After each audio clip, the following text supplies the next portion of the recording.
Welcome to the Humans and AI podcast, powered by AI Frontier Network.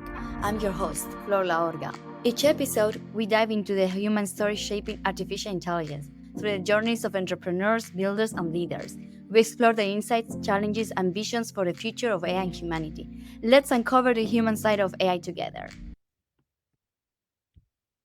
Great. Gavin, very nice to meet you. Thanks for joining the Humans and AI podcast. I appreciate you make time for this. Yeah, I've been doing a little research about you. So, well, right now you're a chief business officer in Pleno. Great. So, before going into that, let's start a little bit about in the beginning of your career. So, you study electronic engineering and telecom, and now you are doing life sciences. So, would you mind to take us back a little bit? How was the journey to get to this point? Just briefly. Yeah, sure. And yeah, great chatting with you.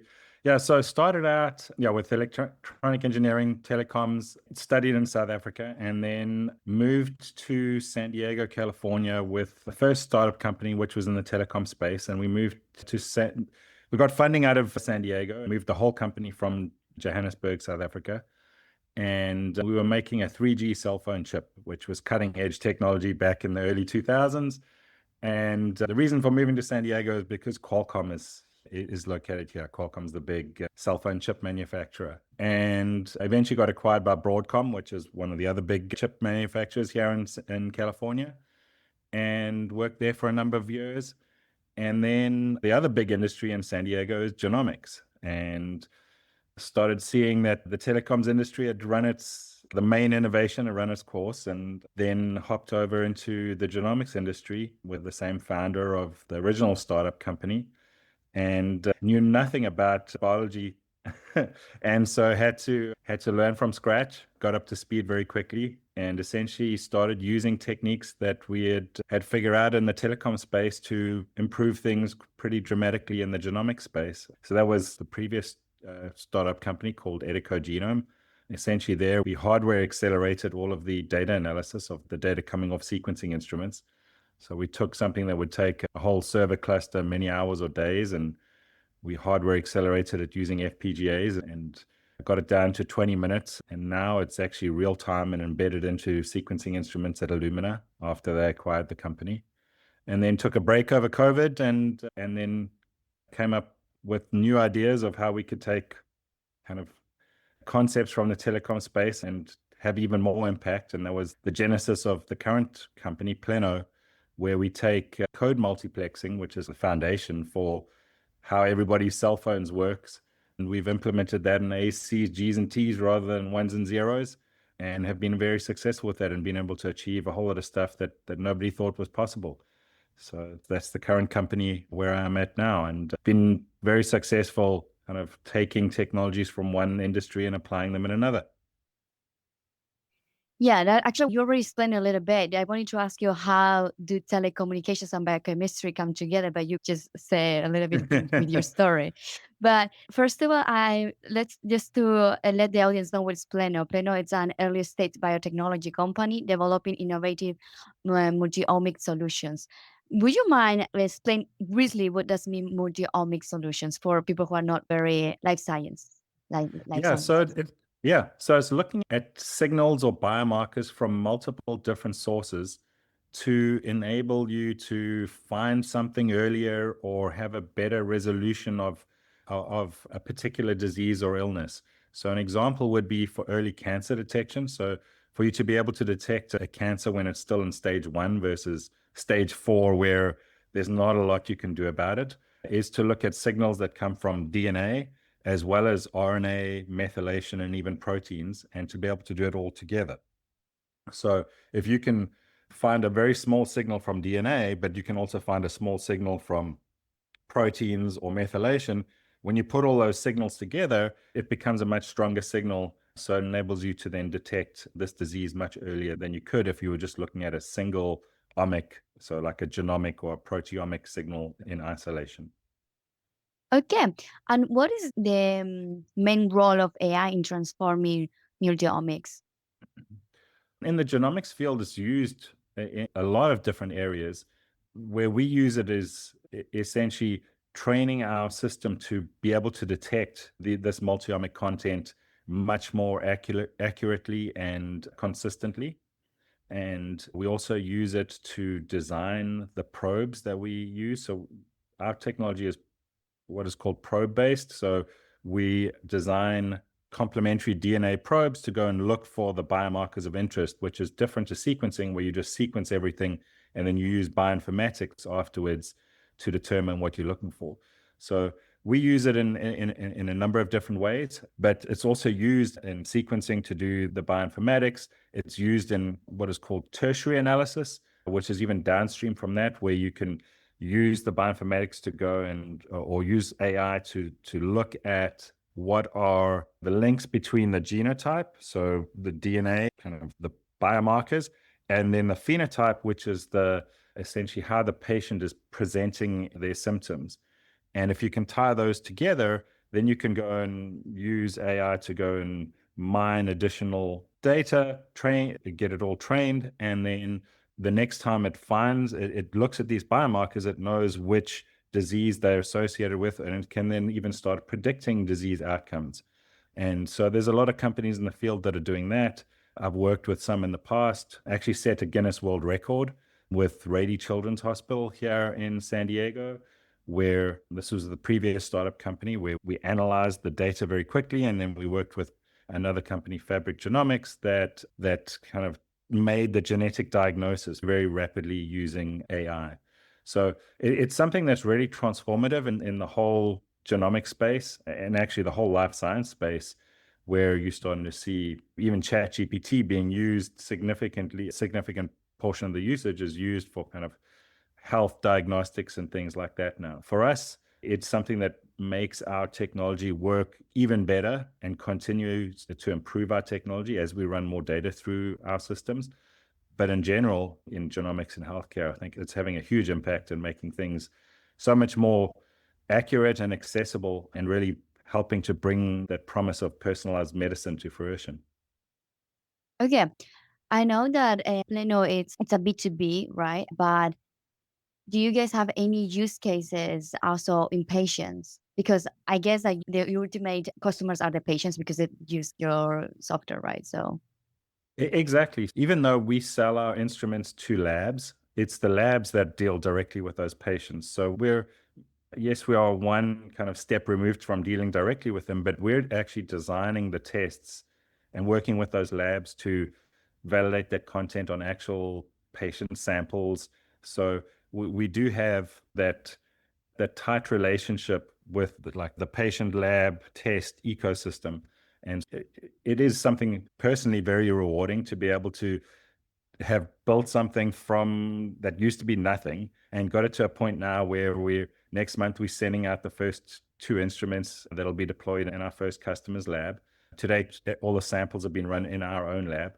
And to be on that cusp of really making an impact on patient lives, from an idea to the pain of implementing it and now getting it into kind of customer hands and running real patient samples at scale is definitely something that's very exciting and rewarding.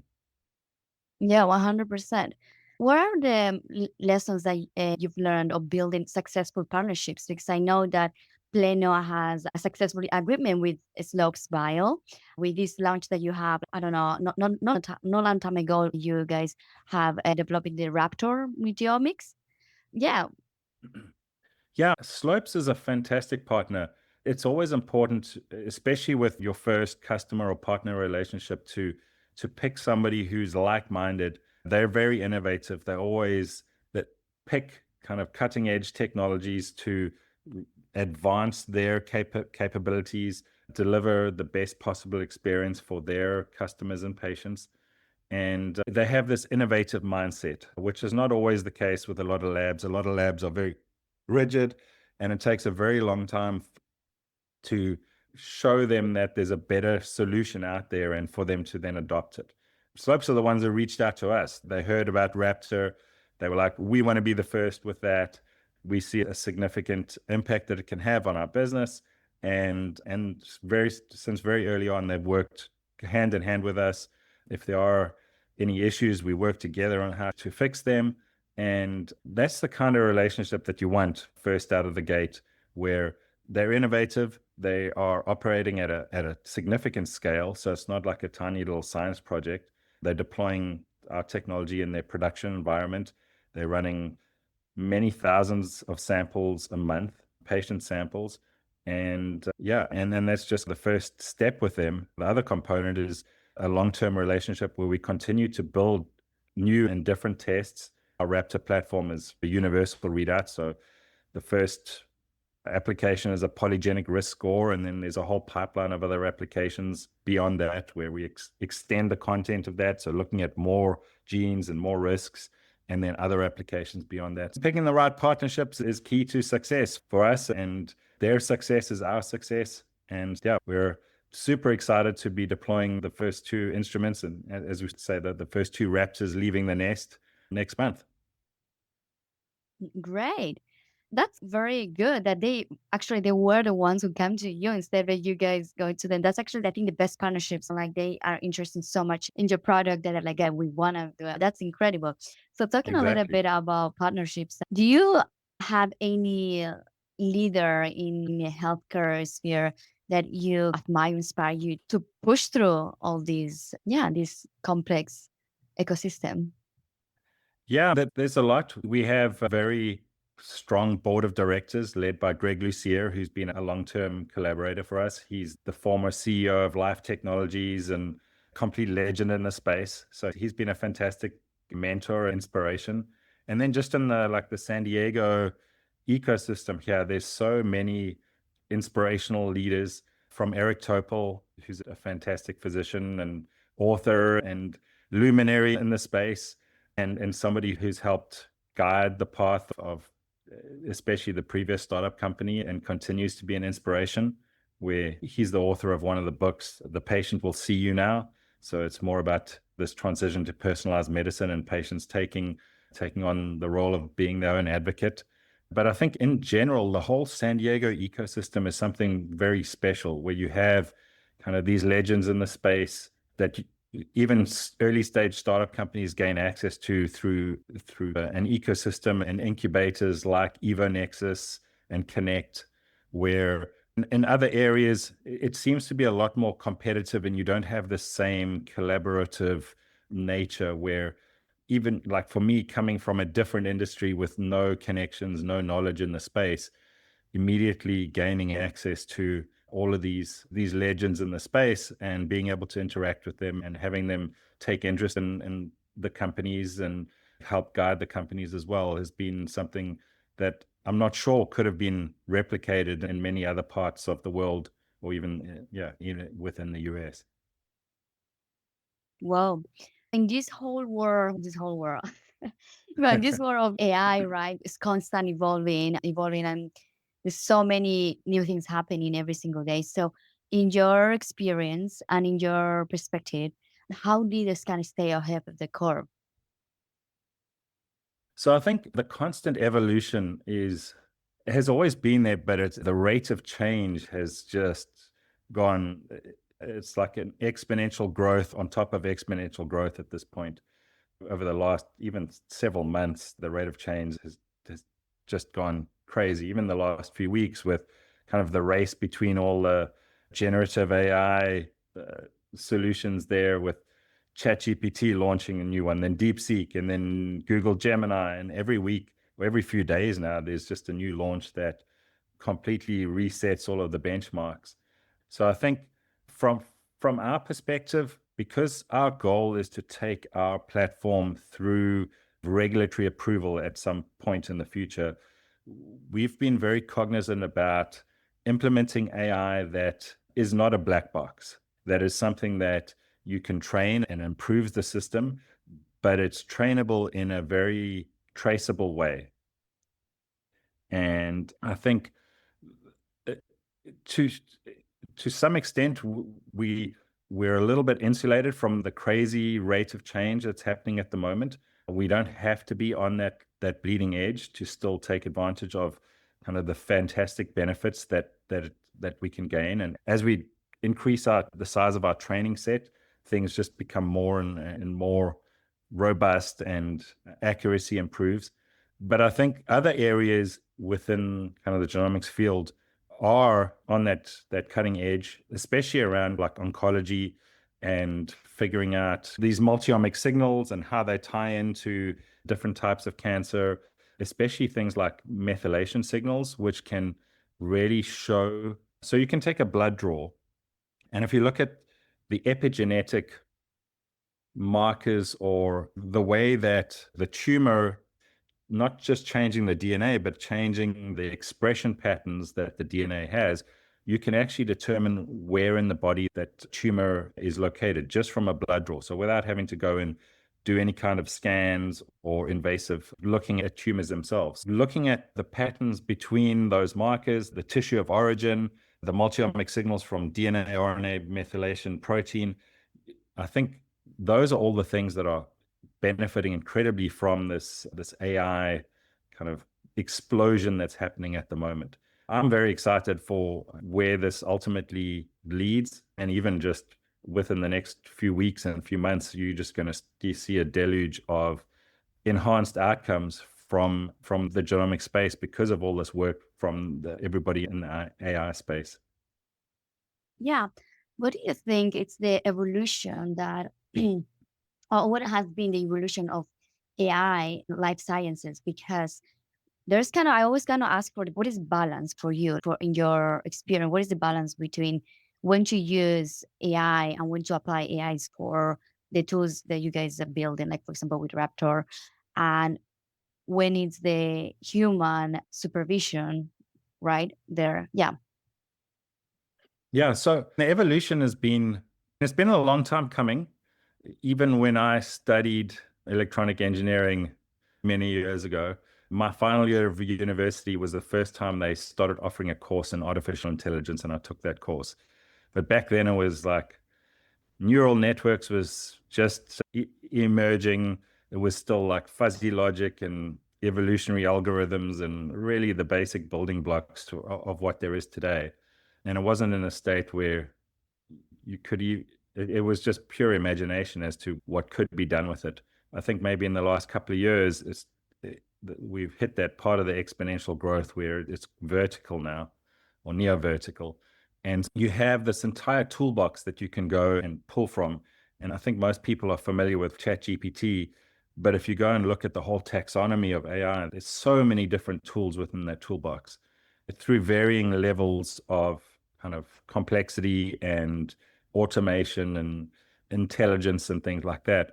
And so when we're designing kind of everything that goes into our workflow, our Raptor instruments and chemistry and probe design and everything, we've been very methodical about selecting the best tool for the job. And sometimes it's not always AI. Sometimes it's just a rules engine is sufficient. There's no real intelligence needed. It's just, if this happens, then do that. Then you have a zillion rules, and it works perfectly well. You don't have to have any inference or anything like that. Other times, machine learning and different types of machine learning work far better, and we've selected to use those. But I think beyond where AI has an impact in what we're doing in healthcare in general, I think at least for the foreseeable future, there's a strong human component involved. But I do see that being more and more minimized over time, especially in just the access to the sheer amount of knowledge that these kind of GPT type frameworks have now already goes beyond what like a human can hold in their head, even after decades of experience. And that's only going to improve over time. So I think, yeah, the rate of change at this point is so rapid that it's very difficult for anybody to wrap their head around how much that the impact is going to be and how quickly that impact is be. In general, humans don't appreciate the concept of exponential growth very well. There's a bunch of YouTube videos on that. And so humans tend to think in like linear growth rather than exponential growth. I think that the rate of change and the pervasiveness of AI in a lot of these areas is going to be even more rapid than any of us can imagine at this point. Yeah, I think things are changing faster than ever, to be honest with you. Yeah. With AI having, I don't know if has the whole ability or not, but can decode biology. That's what I kind of hear. Like AI is Yes. starting to decode biology and creating this kind of AI avatars like he can have, or they also talk, I hear also talking about the digital twins, which is a bit basically about that, something related with your identity, but with a robot instead of you and your robot the Hmm. same. In your opinion, what ethical considerations do you think that we should take in?